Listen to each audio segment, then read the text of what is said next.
Jeudi 20 février 2015, c'est l'heure de la grande édition sur BUN Télévision.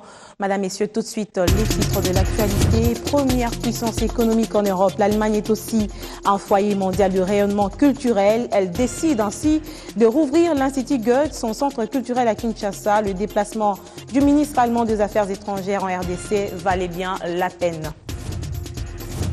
Et puis, accélération du processus électoral. La Commission électorale nationale indépendante connaît déjà les noms des journalistes qu'elle a accrédités à Kinshasa.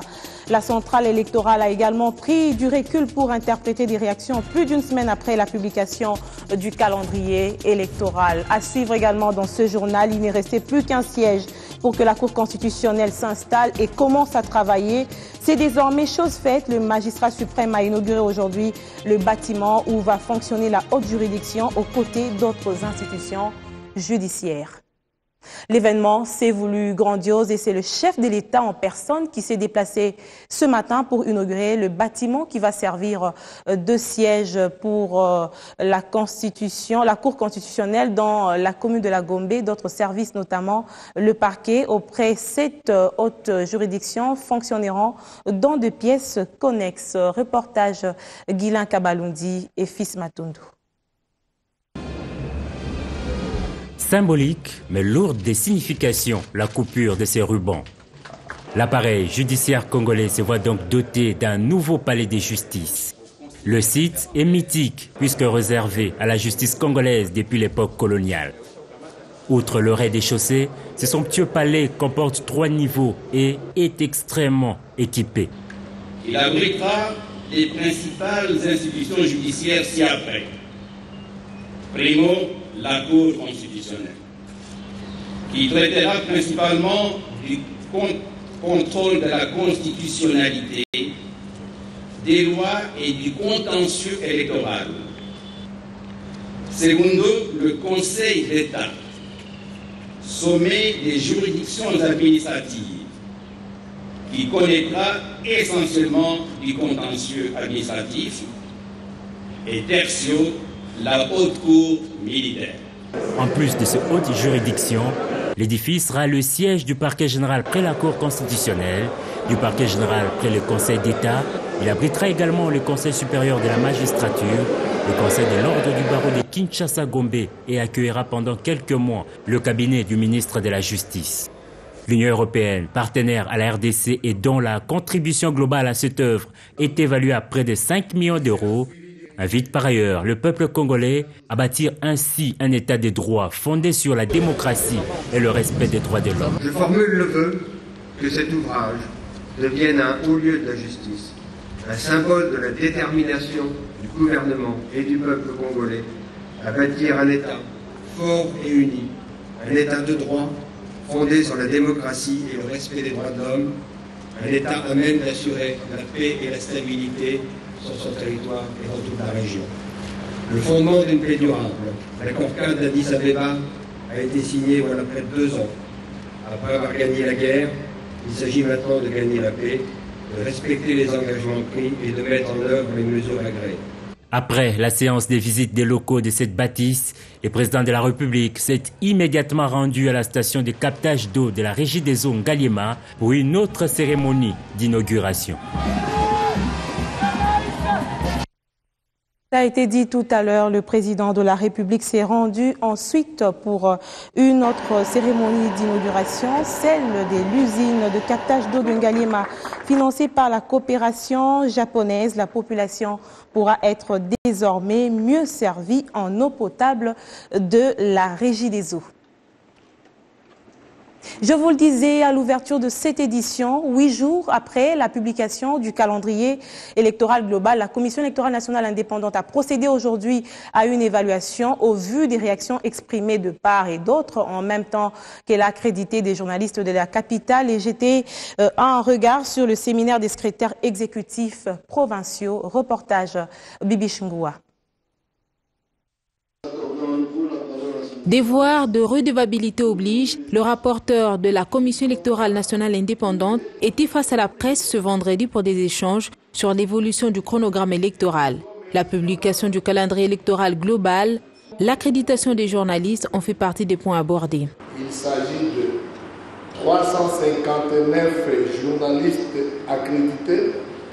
Nous avons enregistré 9 journalistes internationaux, dont 4 femmes et 5 hommes. Et la publication des calendriers est une prérogative exclusive de la CENI. C'est donc en toute indépendance, transparence et neutralité que la CENI a publié les calendriers global de ces élections. Et pour la bonne tenue des différents rendez-vous des urnes, la question du budget prend la première place des préalables. Une question bien explicitée par la questeur. Nous avons parlé d'un budget qui s'élève à plus ou moins 1,145 milliard. Tout le monde parle de la cherté des élections. Il faut considérer qu'il y a beaucoup de suspicions dans la mesure où même des choses qu'on a voulu faire ici sur place, à cause justement des appréhensions, nous sommes obligés de le faire à l'extérieur. C'est le cas des imprimeurs. Vous savez que tous nos bulletins de vote sont imprimés à l'extérieur. Il faut les transporter. Il y a combien de candidats? Rien que pour les élections législatives. En 2011, on en avait 19 000. Dès ce samedi, une équipe des experts chargés d'exécution du calendrier électoral sur le terrain de la Commission électorale nationale indépendante sera déployée en province pour la vulgarisation du calendrier électoral ainsi que celle de la nouvelle loi électorale. Descente qui intervient après l'atelier d'appropriation de cet outil. Des journalistes accrédités auprès de la Commission électorale nationale indépendante formés, des journalistes habitués également à suivre des formations à la cellule des sensibilisations de la Cour pénale internationale ont été outillés aujourd'hui. Le module de cette journée a consisté à faire comprendre aux chevaliers de la plume le déroulement d'un procès et la conduite adoptée par des témoins. Patricia Panzou. Ce sont des séances de formation que l'unité de sensibilisation de la Cour pénale internationale à Kinshasa met à la disposition des journalistes en vue d'accroître leur connaissance et leur compréhension sur les procédures judiciaires de la Cour. Pour cette énième rencontre, la thématique a tourné autour de la procédure d'un procès. Les orateurs ont également évoqué les types de sanctions qu'inflige la Cour en cas d'atteinte à l'administration de la justice, selon l'article 70 du statut de Rome, et en cas d'inconduite à l'audience, selon l'article 71. Les sanctions en cas d'inconduite à l'audience. De quoi s'agit-il, au fait? C'est la possibilité qui est donnée au juge de la Cour pénale internationale de sanctionner l'inconduite à l'audience, y compris, et ça c'est important d'insister là-dessus, y compris la perturbation de l'audience ou le refus délibéré de suivre les instructions des juges. Lorsque une des parties au procès, la cellule de sensibilisation de la CPI veut en plus des informations qu'elle met à la disposition des journalistes, les former à analyser ces informations. C'est des rencontres que nous allons avoir chaque mois. Il nous faut d'abord une base, des gens sur lesquels on peut compter. À eux maintenant aussi comment dire, non seulement de répercuter comme il faut l'information que nous donnons, d'être en mesure d'analyser aussi l'information CPI qu'on leur donne. Ils vont faire des émules. Les autres vont peut-être copier sur eux. En ce qui concerne la chambre d'appel de la Cour pénale internationale, sur le procès Ngunjolo, l'arrêt d'appel concernant l'acquittement est reprogrammé au 27 février 2015. L'on s'attend à des inaugurations prochaines des infrastructures sportives dans le Bas-Congo. Fridolin Kaswechi est à Kinshasa après un bref séjour dans cette province où il a visité le stade de Lumumba en pleine construction à Matadi. Les travaux sur place vont bon train et cette réalisation va accroître le nombre de terrains de football dans le pays. Élisée Bilonda pour le reportage. Mercredi 18 février 2015, Fridolin Kaswechi Musoka et sa suite longent la nationale numéro 1, axe Kinshasa-Matadi, soit 365 km. À travers cette inspection, le ministre des Infrastructures et Travaux Publics veut voir par lui-même comment se comporte la route. S'agissant des recettes de péage sur ce tronçon, elles ont augmenté d'environ 33% grâce à la suppression des exonérations, au splittage de la catégorisation des véhicules remorques de plus de 4 essieux, à la différenciation de l'ordonnancement et de la perception. Des résultats rendus possibles de manière consensuelle. Arrivé à Matadi en fin d'après-midi, Fridolin Kassochi-Moussoka présente ses civilités au chef de l'exécutif provincial, Jacques Mbadou Sitou. De là, la délégation se rend au stade Lumumba en pleine construction par l'entreprise chinoise Zhangwei. Les rythmes des travaux est plutôt bon. Le stade est en train de prendre forme avec des grands ouvrages qui sont en train d'être érigés. C'est un stade, comme vous le savez, qui devra accueillir 20 000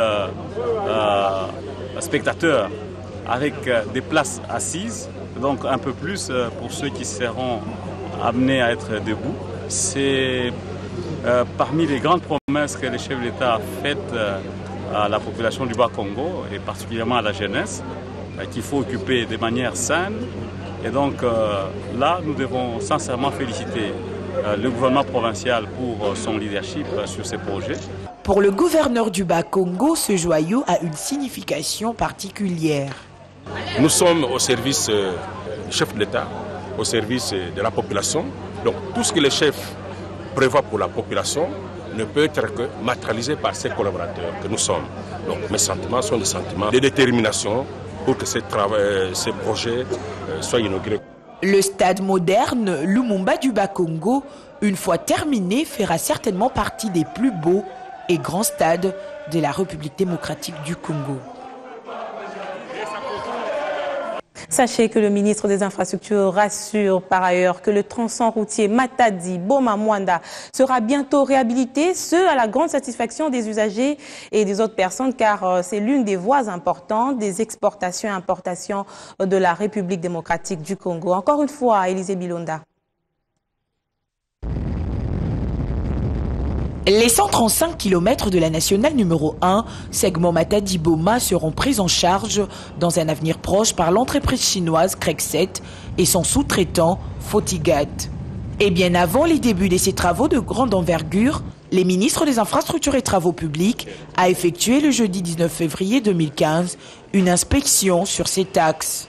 Fridolin Kassochi-Moussoka passe tout au peigne fin, aucun détail n'est négligé. La délégation poursuit son périple jusqu'à la ville côtière de Mwanda, question d'évaluer les interventions à prendre sur cet axe. Des actions et des initiatives qui sont prises aussi bien par les autorités provinciales que locales et bien sûr aussi en synergie avec le pouvoir central, mais il y a énormément de choses à faire. On a vu la route de Mwanda, ce n'est pas digne d'une route d'intégration nationale qu'on appelle route nationale numéro 1. La route Boma-Mwanda, longue de 106 km, sera intégrée à la concession en terre d'abord à travers la méthode de gestion par niveau de service, GENIS en sigle. Le revêtement interviendra après les développements de ses capacités productives. Direction Nord Kivu, nous sommes à Goma dans la suite du ministre allemand des Affaires étrangères qui a remis aujourd'hui les 650 mètres de la piste de l'aéroport international endommagée en 2002 par le volcan à la Régie des voies aériennes. L'exécution des travaux avait été cofinancée par la RDC et l'Allemagne. Patricia Loua est notre permanent sur place. Venus des provinces du Nord et Sud Kivu, ainsi que de la province orientale. Ces 60 OPJ parmi lesquels 7 femmes ont juré respect au chef de l'État et obéissance à la... devant le procureur général de la République, Maître Kongolo. La clôture de la formation de ces OPJ en violence sexuelle est une véritable réponse à un besoin urgent dans ces 3 provinces pour combattre ces fléaux, a martelé le vice-gouverneur du Nord Kivu. Nul n'ignore que nos provinces du Nord Kivu, du Sud Kivu et celles de la province orientale ont traversé des périodes difficiles où les violences sexuelles ont été signalées et décriées par-ci par-là. Le besoin en OPJ en cette matière était donc une urgence en vue de combattre ce fléau qui n'émane pas de notre culture et de nos peuples. De même, la protection de l'enfant, bien inscrit au programme du gouvernement central, constitue aussi une priorité sur laquelle nous attachons un intérêt particulier. Pour la responsable de la police de protection de la femme et de l'enfant, ceci est un signal fort aux violeurs car l'État congolais ne jure que par l'éradication de toute violence basée sur le genre. Notons que cette formation appuyée par le PNUD a été clôturée en présence de la ministre nationale du genre, de la famille et de l'enfant et du représentant du commissaire général de la police nationale congolaise.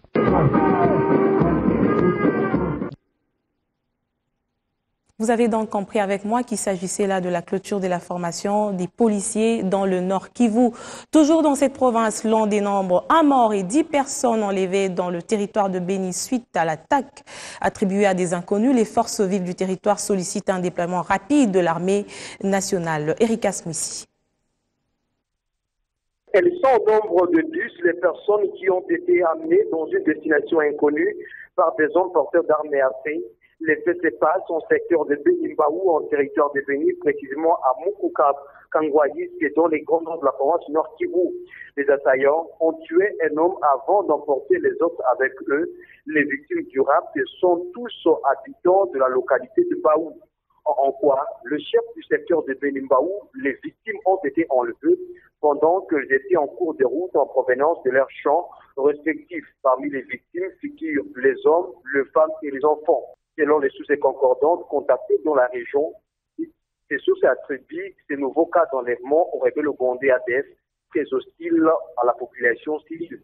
Les forces vives condamnent à nouveau ces cas d'enlèvement des pauvres populations civiles. Les animateurs des forces vives à bénéficier les territoires veulent voir les autorités militaires en finir complètement avec les terroristes et ADF.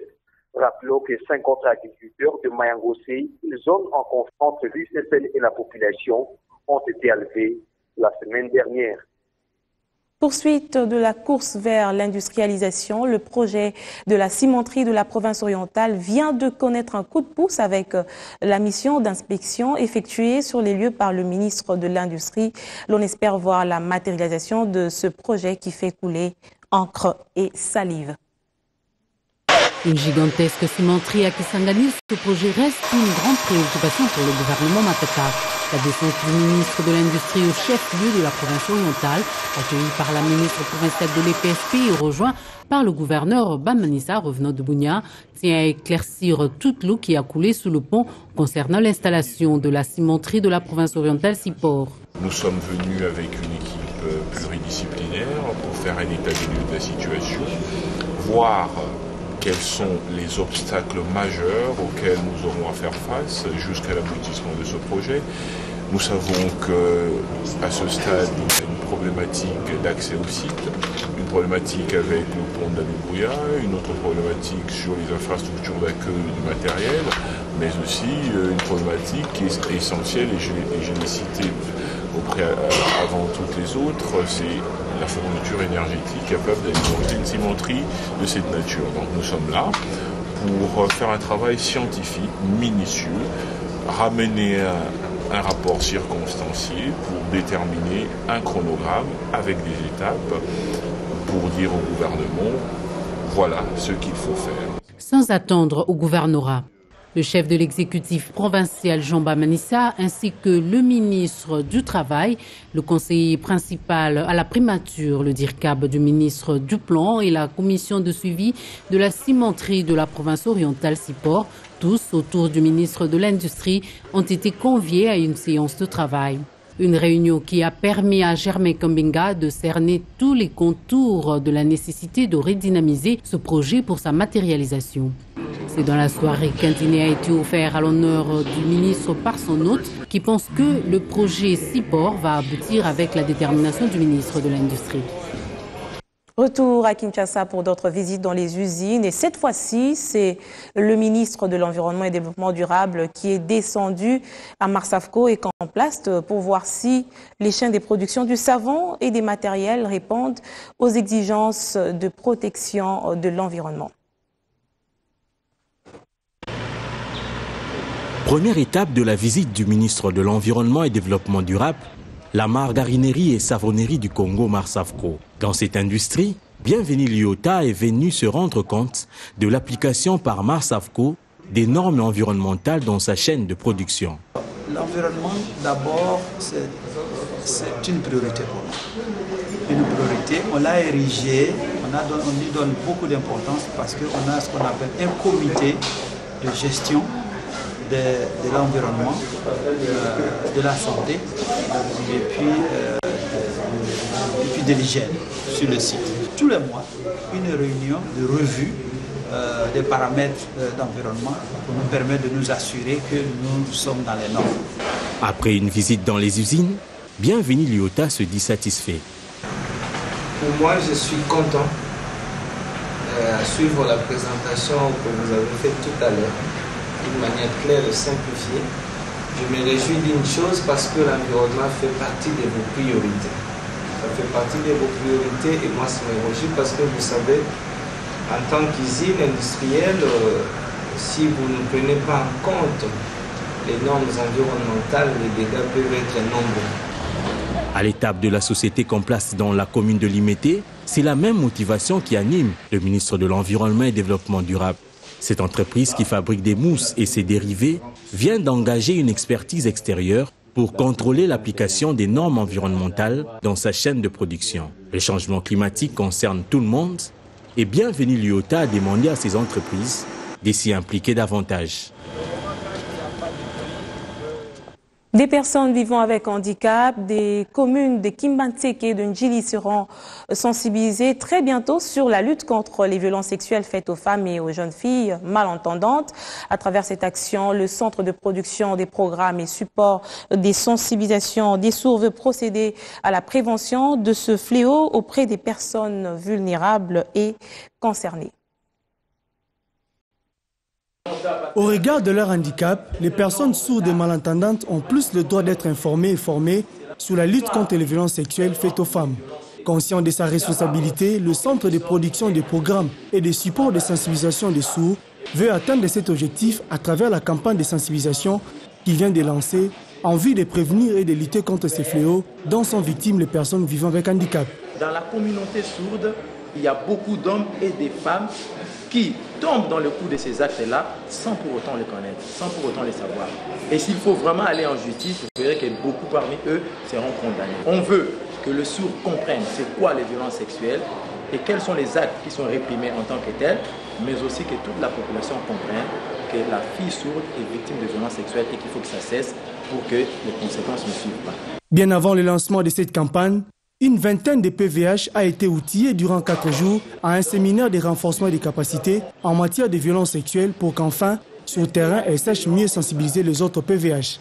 Si on m'a pris par force, là je peux dire que c'est la violence sexuelle. Si le garçon me prend par force, si la fille a accepté volontairement, là on peut dire qu'il n'y a pas vraiment violence sexuelle. Mais si ce n'est pas à force et si ce n'est pas par son propre gros, les garçons l'ont forcé, là je dois me fâcher s'il me viole et je dois vite la quitter. Les communes d'Ndjili et de Kimbantseke sont donc les circonscriptions pilotes qui sont concernées dans la première phase de cette campagne. Signature aujourd'hui du partenariat pour la mise en œuvre d'une partie importante des activités du projet pour la stabilisation de la République démocratique du Congo pour la paix entre le gouvernement, la Banque mondiale et le Fonds social de la RDC.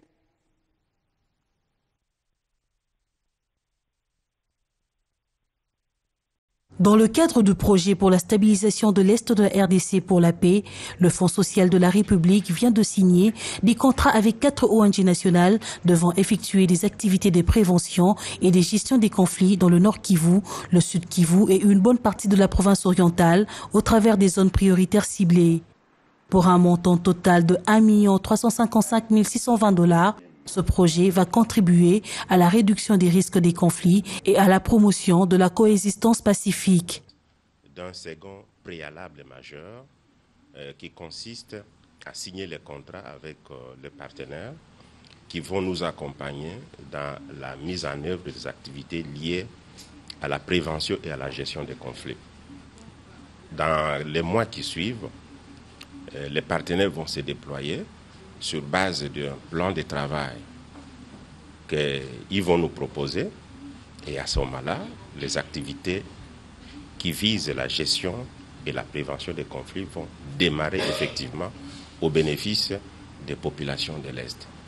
Les partenaires choisis devront aider le pays à cartographier le conflit et proposer un ensemble d'actions à mener. Nous aurons, dans le cadre de ce projet, de faire la cartographie de tous les conflits que nous avons dans la province orientale, entre autres dans les districts de l'Ituri et les deux zones dans lesquelles nous allons travailler.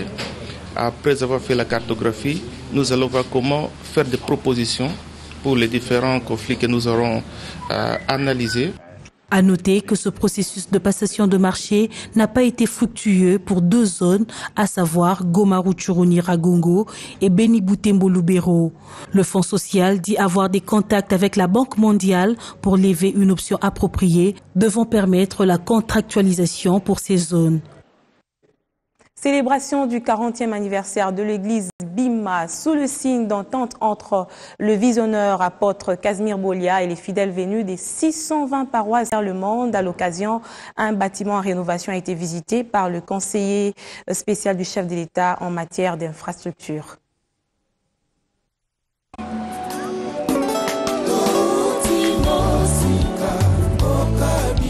Pour le 40e anniversaire d'existence de leur église, les fidèles de l'église Bima ont eu un cadeau inespéré, à savoir le retour à Kinshasa de leur représentant légal, le chef spirituel.